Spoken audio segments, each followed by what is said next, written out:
बोले सो निहाल।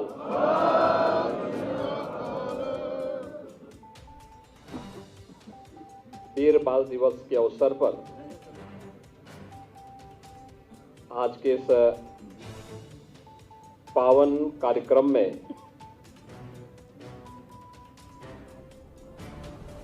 उपस्थित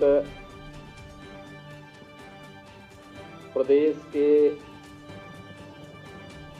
अलग अलग जनपदों से उपस्थित गुरुद्वारा प्रबंध समिति के हमारे सभी पदाधिकारीगण,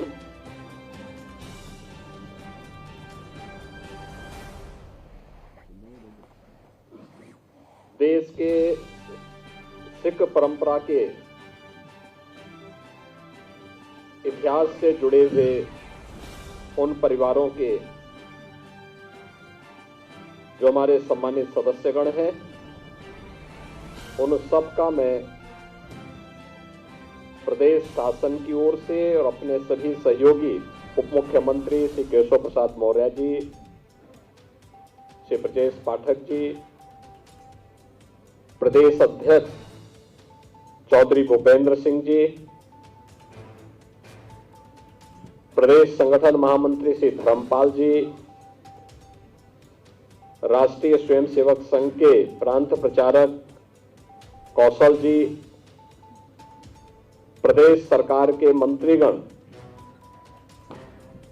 हमारे यहाँ पर श्री सुरेश खन्ना जी, श्री स्वतंत्र देव सिंह जी, सरदार बलदेव सिंह ओलख जी, जेपीएस राठौर जी, इन सब की ओर से मैं आप सबका मुख्यमंत्री आवास पर आयोजित आज के शबद कीर्तन और अरदास कार्यक्रम में हृदय से अभिनंदन करता हूं, स्वागत करता हूं।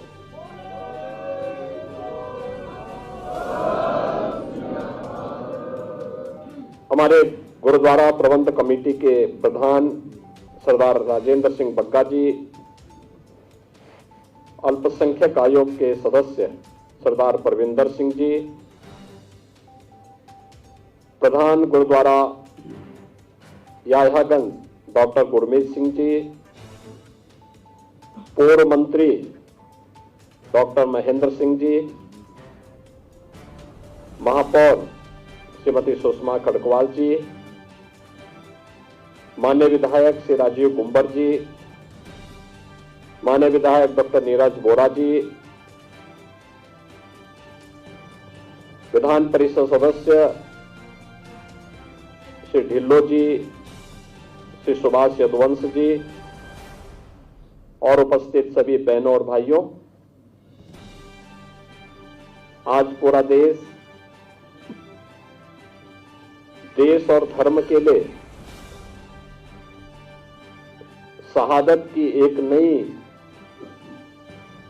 कहानी लिखने वाले बाबा जोरावर सिंह, बाबा फतेह सिंह जी के प्रति अपनी श्रद्धा को व्यक्त करते हुए उन्हें नमन कर रहा है। यह हमारा सौभाग्य है कि 2019 में गुरु नानक देव जी के 550वें प्रकाश पर्व के अवसर पर इसी मुख्यमंत्री आवास पर जो शबद कीर्तन का कार्यक्रम आयोजित हुआ था, उसके उपरांत मेरे सामने जब प्रस्ताव आए कि वीर बाल दिवस के कार्यक्रम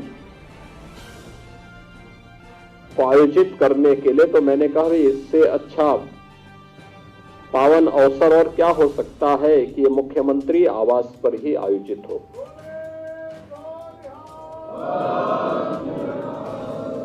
और 2020 से लेकर के लगातार 20, 21, 22, 23 में आयोजन मुख्यमंत्री आवास पर होते होते आज यह पूरे देश का आयोजन हो गया है।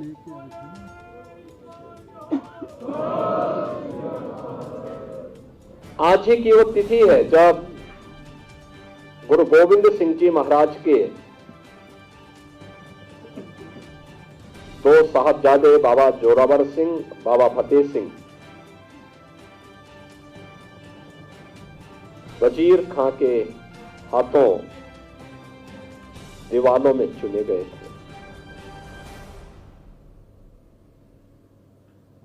चमकौर के युद्ध में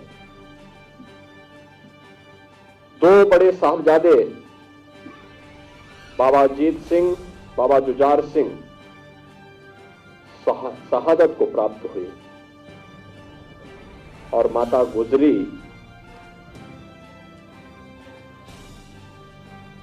इन सबको बहुत अधिक समय तक बर्दाश्त नहीं कर पाए।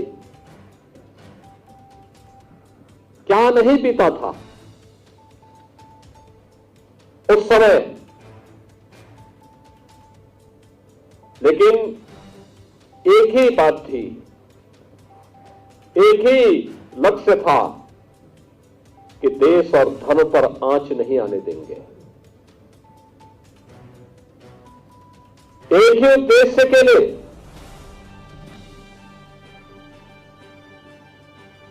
गुरु गोविंद सिंह जी महाराज के चार साहबजादों ने अपनी शहादत देकर के देश और धर्म की रक्षा की एक पक्की नींव खड़ी की।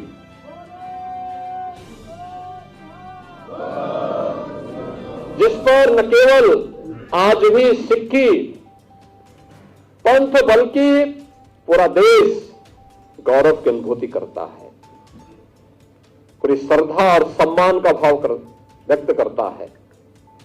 और उसी सम्मान को व्यक्त करने के लिए, उसी श्रद्धा को व्यक्त करने के लिए आज हमारी पूरी सरकार भी न केवल यहां पर बल्कि हर जनपद में, हर महत्वपूर्ण गुरुद्वारा में यह आयोजन यहां से लाइव भी हो रहा है।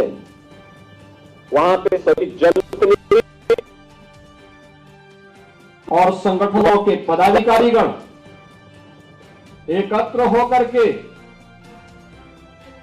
उन वीर बालकों की शहादत के प्रति अपनी श्रद्धा को व्यक्त कर रहा है। बहनों और भाइयों, सिख पंथ की शुरुआत ही देश और धर्म के लिए गुरु नानक देव जी ने सबसे पहले बाबर के अत्याचार का विरोध किया। कौन नहीं जानता है लाहौर में गुरु अर्जुन देव जी का बलिदान जहांगीर के अत्याचार से बचाने के लिए था। कौन नहीं जानता है गुरु तेग बहादुर जी के बलिदान को। उन्होंने अपना सिर दिया लेकिन भारत का सिर नहीं झुकने दिया।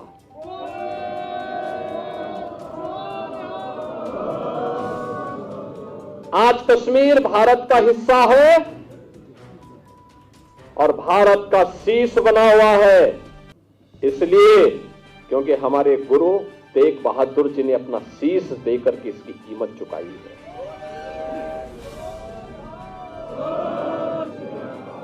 और यहीं से हम कह रहे हैं कि गुरु गोविंद सिंह जी महाराज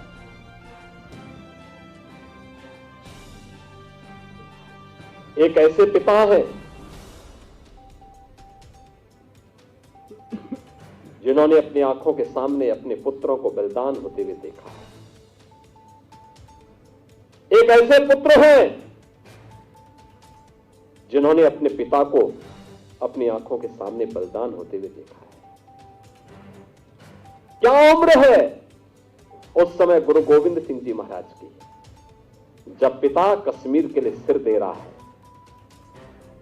और क्या उम्र है जब बाबा जोरावर सिंह और बाबा फतेह सिंह देश और धर्म के लिए अपना बलिदान दे रहे हैं। 7 वर्ष और 9 वर्ष की उम्र क्या उम्र होती है, क्या उम्र होती है।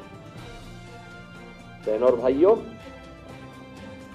गुरु नानक देव जी से लेकर के गुरु गोविंद सिंह जी महाराज तक, 4 साहबजादों से लेकर के 5 प्यारों तक सिख गुरुओं का पूरा इतिहास देश और धर्म के लिए शहादत का इतिहास है। और ये इस बात के लिए हम सबको प्रेरित करता है कि इतिहास केवल एक कौम का नहीं है, इस देश का इतिहास है। एक नई प्रेरणा है पूरे भारतवासियों के लिए। जाति पाति का भेदभाव समाप्त हो। गुरु नानक देव जी ने शबद कीर्तन के लिए जो प्रेरणा दी, मिल बांट करके खाने के लिए जिस लंगर की शुरुआत को आगे बढ़ाया था, वह आज भी बनी हुई है और वो अनवरत रूप से उसका अनुसरण आज भी हर गुरुद्वारा कर रहा है। और यही गुरु परंपरा के प्रति श्रद्धा का ये भाव ही समृद्धि का कारण भी बनता है, खुशहाली का कारण भी बनता है। एक और इतनी समृद्ध परंपरा जो विपरीत परिस्थितियों में लड़ते हुए, जूझते हुए न केवल सिक्खी पंथ की सुरक्षा करनी, उसको सुरक्षित रखना है, हर हाल में उसको संरक्षित करना है, देश और धर्म के लिए भी एक आदर्श बलिदान की परंपरा को छोड़ करके हम सब के लिए एक नई प्रेरणा प्रदान कर दी। एक और यह गौरवशाली इतिहास, और दूसरी तरफ हमारे सामने वो दृश्य देखने को मिलते हैं जब हम लोग ये सुनते हैं कि काबुल में अब नाम मात्र के ही 2, 4, 10 परिवार सिखों के बच गए। जब हम बांग्लादेश की घटना का उल्लेख सुनते हैं, जब हम लोग पाकिस्तान के अंदर होने वाले अत्याचारों के बारे में सुनते हैं, तब हमें सिख गुरुओं के उस त्याग और उस बलिदान का स्मरण बरबस हो जाता है। और इसीलिए आज के अवसर पर मैं आप सबसे यही अपील करने के लिए आया हूं। मैं आप सबसे यही अपील करूंगा और मेरा विनम्र अनुरोध होगा, किससे बढ़कर के हिंदुस्तान के लिए, हिंदू हो या सिख है, इन सब के लिए दूसरी प्रेरणा गुरु नानक देव जी से लेकर के गुरु गोविंद सिंह जी महाराज तक जो आदर्श इन सिख गुरुओं ने हम सब के लिए रखा है, वही हम सबको आगे बढ़ने के लिए एक नई ऊर्जा देगा। उन्हीं का आशीर्वाद हम सबकी प्रेरणा है और उस प्रेरणा से जब हम लोग आगे बढ़ेंगे तब काबुल होने से बच पाएंगे, तब बांग्लादेश होने से बच पाएंगे, तब किसी ननकाना साहब के लिए हमें आंदोलन या संघर्ष करने की नौबत नहीं आएगी, बल्कि स्वतःस्फूर्त भाव के साथ वो हम सबको प्राप्त होगा। और इसीलिए आज हम सबको अपने मित्र और शत्रु को सही तरीके से पहचानने की ताकत हम सबको प्राप्त हो, इसके लिए हम लोग गुरु महाराज से प्रार्थना करें, ये ताकत वे हमें दें। कौन वे लोग हैं जो देश की जुझारू कौम को, देश की इस समृद्ध कौम को, जिसने अपने स्वयं के सामर्थ्य से, अपने पुरुषार्थ से, अपने परिश्रम से एक मिसाल प्रस्तुत की है देश के सामने, दुनिया के सामने। कौन वे दुश्मन हैं जो आज उनके इस परिश्रम और पुरुषार्थ को कुंद करने की साजिश कर रहे हैं? कौन है? उन दुश्मनों को पहचानने की आवश्यकता है। कभी भारत की फौज में हमारा सिख एक बड़ी संख्या में जाकर के भारत की सुरक्षा के लिए अपने आप को समर्पित करता था। कौन वे लोग हैं जो एक बड़ी पीढ़ी को, युवा पीढ़ी को ड्रग की चपेट में लाने का कुत्सित प्रयास कर रहे हैं? हमें देश के उन दुश्मनों को समझना होगा, उन दुश्मनों से सावधान रहना होगा। कौन आपस में हिंदू और सिखों को लड़ाने का कुत्सित प्रयास कर रहे हैं? ये तो एक दूसरे के पूरक है। पंजाब की परंपरा तो इतनी समृद्ध परंपरा थी। मैं यही सुरेश खन्ना से ही पूछ रहा था, वो कह रहे थे कि मैं धोखे से आके यहां मंत्री, सांसद, विधायक बन गया, अन्यथा मैं पंजाब में होता तो मैं भी सिख होता। यह परंपरा थी हर परिवार की, और उस समृद्ध परंपरा को लेकर के गुरु गोविंद सिंह जी ने खालसा पंथ की स्थापना के समय जो बात कही थी, वो बात आज भी हमारे लिए स्मरणीय होना चाहिए। याद रखना, उनकी बात, उनके वचन हम सब के लिए आज भी एक नई प्रेरणा है, हम सब के लिए एक आदर्श है। और इसीलिए एक और जहां हमें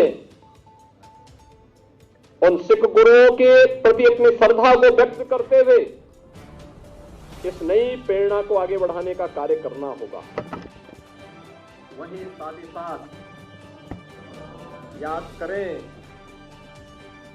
यह वर्ष गुरु तेग बहादुर जी महाराज से जुड़ा हुआ 350वां वर्ष भी हम सबको एक नया संदेश देगा। मैंने बार बार कहा है कि लखनऊ का सौभाग्य है कि गुरु तेग बहादुर जी महाराज गुरु गोविंद सिंह जी महाराज को लेकर के वहां पर आए थे और कुछ समय रुके। कितनी ऐतिहासिक परंपरा, और इस परंपरा को और मजबूती देने के लिए क्या हम कर सकते हैं? वहां पे नगर निगम के साथ बैठक करके वहां के पूरे सुंदरीकरण की एक विस्तृत कार्य योजना बने। मैंने आपसे कहा, देखिए आपको पैसे की आवश्यकता नहीं, पैसा हम उपलब्ध करवाएंगे, कोई समस्या नहीं आएगी। कोई एक कार्य योजना तैयार हो, ये केवल एक दूसरे के ऊपर जिम्मेदारी डालने से नहीं होगा। वहां की दुकानों को क्या हम लोग कहीं कोई स्पेस दे करके, राज्य सरकार की कोई जमीन हो या कोई नगर निगम की जमीन हो या जीडीए की कोई लैंड हो, वहां पर ले जाकर के कोई हाई राइज बिल्डिंग बना करके, कोई अच्छा मॉल बना करके सम्मानजनक ढंग से हम उनका पुनर्वास करें। लेकिन एक ऐतिहासिक परंपरा से जुड़े हुए गुरुद्वारे का सुंदरीकरण होना चाहिए,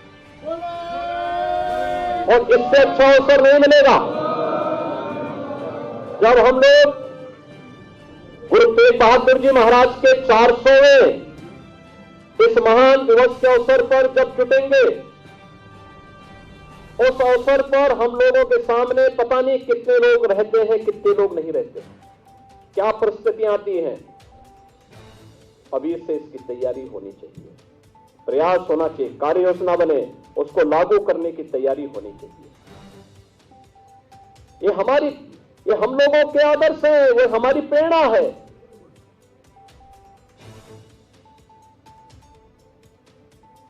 ये कृतज्ञता ज्ञापित करने का एक अवसर है।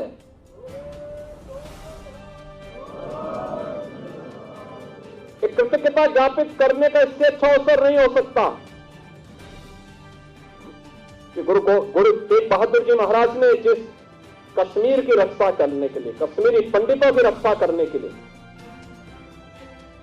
अपना बलिदान दिया, उनकी शहादत, भले उनका सिर उनके धड़ से अलग किया हो, लेकिन भारत के सिर की रक्षा तो उन्होंने की उसके माध्यम से, भारत के शीश की रक्षा की। और यही तो बात प्रधानमंत्री मोदी जी कहते हैं, उन्होंने यही तो बात कही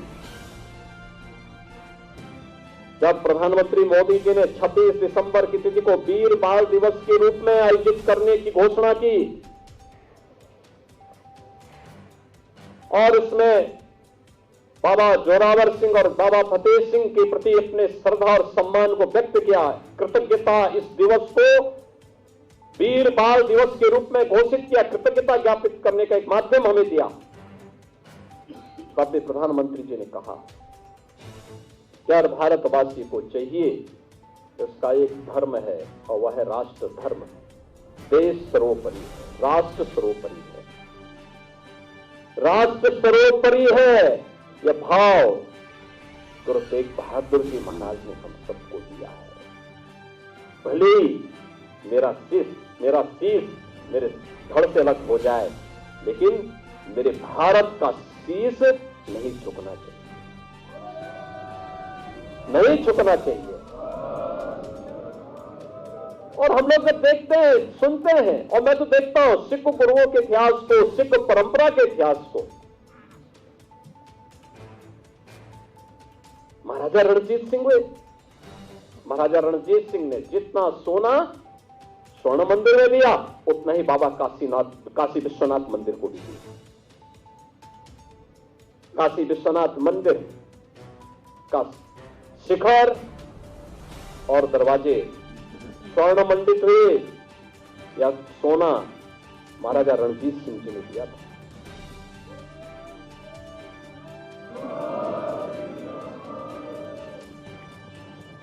जितने भी सिख योद्धा थे, क्रांतिकारी थे, देश के लिए अपने आप को शहीद किए थे, अपना बलिदान दिए थे, और हमें आज भी उनसे प्रेरणा प्राप्त करनी है। यह अवसर होते हैं जब हम उन्हें स्मरण कर सकें, उनके बलिदान से कुछ प्रेरणा प्राप्त कर सकें। आज के इस अवसर पर मैं एक बार फिर से इस वीर बाल दिवस के प्रति आदरणीय प्रधानमंत्री जी के प्रति आभार व्यक्त करता हूं। आप सबसे अपील करूंगा कि हम लोग कोई भी ऐसा कार्य न होने दें जो हमारे गुरु परंपरा की भावनाओं की विपरीत हो। कोई भी ऐसा कार्य कतई हम लोग सभी मिलकर के गुरु परंपरा के गौरवशाली इतिहास के सम्मान की रक्षा करने के लिए जिस भी हद तक सहयोग किए जाने की आवश्यकता होगी, ये डबल इंजन की सरकार हमेशा आपके साथ खड़ी होकर के कदम से कदम मिलाकर के चल करके पूरी परंपरा के प्रति श्रद्धा और सम्मान का भाव व्यक्त करने के लिए सदैव तैयार होकर के कार्य करने के लिए तैयार है। आज के इस अवसर पर वीर बाल दिवस के इस पावन आयोजन के अवसर पर मैं माता गुजरी को कोटि कोटि नमन करता हूं। उनका दर्द कौन महसूस कर सकता है। बाबा अजीत सिंह, बाबा जुझार सिंह, बाबा जोरावर सिंह, बाबा फतेह सिंह, इन चार साहबजादों के प्रति नमन करता हूं, उनकी शहादत को नमन करता हूं। गुरु गोविंद सिंह जी महाराज, जिनका पूरा जीवन ही केवल और केवल इस देश के लिए, धर्म के लिए, केवल चिंता, एक गुरु ही चिंता कर सकता है। ये जाति भेद समाप्त होना चाहिए, पंथ भेद समाप्त होना चाहिए। पंच प्यारों से जुड़े हुए परिवारों के सदस्यों से अभी मैं यहां मिला, कोई हस्तिनापुर से, कोई पंजाब से, कोई कहीं और जगह से आया। याद करिए उस पीड़ा को गुरु गोविंद सिंह जी ने महसूस किया, जातिभेद को समाप्त कर दिया। गुरुद्वारे में एक साथ लंगर में बैठ के, एक साथ पंक्तिम पंगत में बैठ करके सभी लंगर छकते हैं, कोई भेद नहीं। और भेद कैसा? भेद तो परिवार में नहीं होता है, भेद तो सत्र और मित्र का होता है। और सत्र और मित्र का यह भेद आज पहचानने की आवश्यकता है। और मैं आपको इस बात के लिए आश्वस्त करता हूं, उत्तर प्रदेश में हमारा सभी सिख बंधु पूरी मजबूती के साथ यहां के विकास में अपना योगदान दे रहे हैं, मजबूती के साथ कार्य करते हैं। बहुत सारे ऐसे तत्व बीच बीच में घुसपैठ करके तमाम ऐसी चीजें करते हैं, लेकिन मैं देखता हूं कि अगले ही दिन हमारे सभी प्रमुख सिख लीडर्स और सभी प्रमुख सिख ग्रंथी आकर के कहते हैं नहीं साहब ये गलत तो कर रहे हैं, हम लोग इनके साथ नहीं हो सकते। यह है मजबूती, यह है समर्पण, यह है भारत को मजबूत प्रदान करने का एक जज्बा, और उस जज्बे को लेकर के हमें आगे बढ़ना होगा। एक बार फिर से मैं सिख गुरुओं के प्रति अपना सादर नमन करते हुए वीर गुरु गोविंद सिंह जी महाराज के चार साहबजादे बाबा अजीत सिंह, बाबा जुझार सिंह, बाबा जोरावर सिंह और बाबा फतेह सिंह की स्मृतियों को कोटि कोटि नमन करते हुए आप सबका मैं एक बार फिर से अभिनंदन करता हूं कि आपने मुख्यमंत्री आवास पर जो ये आयोजन हो रहा है, इस आयोजन में आप सभी प्रदेश भर के अलग अलग जनपदों से यहां पर उपस्थित हुए हैं। आपने इसकी गरिमा को बढ़ाया है, गौरव को बढ़ाया है। प्रदेश के अलग अलग गुरुद्वारों में भी जो कार्यक्रम आयोजित हो रहे हैं, वहां पर भी जो सिख बंधु बैठे हुए हैं, जो बहनें बैठी हुई हैं, उन सबको भी मैं आज के इस दिवस पर उनका अभिनंदन करता हूं और विश्वास करता हूं कि वे सब भी पूरे प्रदेश भर में इस संदेश को लेकर के जाएंगे, बताएंगे, तो निश्चित ही हम गुरु परंपरा को और मजबूती प्रदान करने में सभी लोग मिलकर के सहयोग कर पाएंगे। मैं एक बार फिर से आप सबका हृदय से अभिनंदन करता हूं। बोले सो निहाल।